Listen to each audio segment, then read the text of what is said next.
Once upon a time, there was a dreamer king who held ghostly dinner parties perfumed with roses and moss, while operatic voices swelled through the halls of his castles rising above the mist.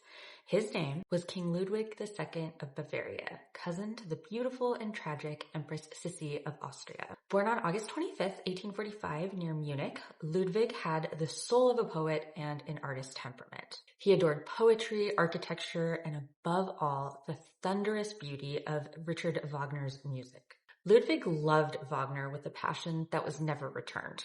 Wagner encouraged the king's affections because he was paying for his operas to be staged and also paying off his considerable debts. But the composer, charmed at first, grew irritated by the king's intensity. Still, Ludwig poured his fortune and his devotion into Wagner's music, commissioning castles such as his beloved Neuschwanstein as stone tributes to Richard Wagner's opera. Ludwig's life was filled with flowers. He visited gardens daily, filling his senses with blossoms, and he loved to give them.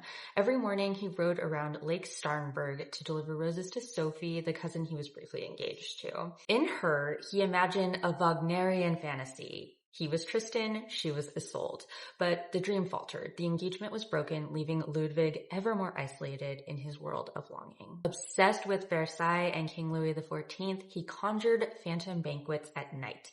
In candlelit halls, he believed that he dined with Louis XIV, Marie Antoinette, and even fairies shimmering at his table.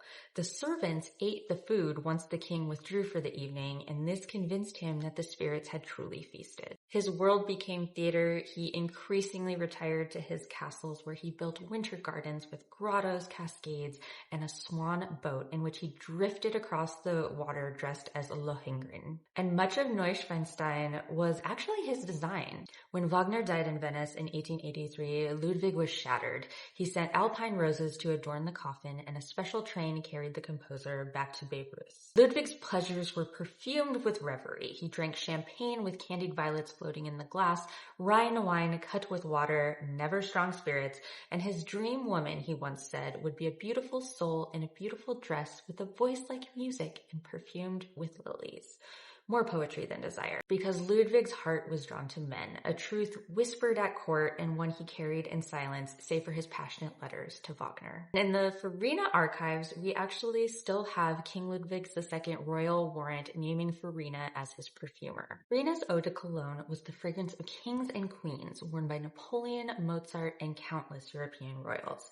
It was crisp and sparkling with citrus, neroli, and herbs, meant to capture the freshness of an Italian morning. Ludwig II would have known that brightness, a clean veil of refinement over his Gothic reveries.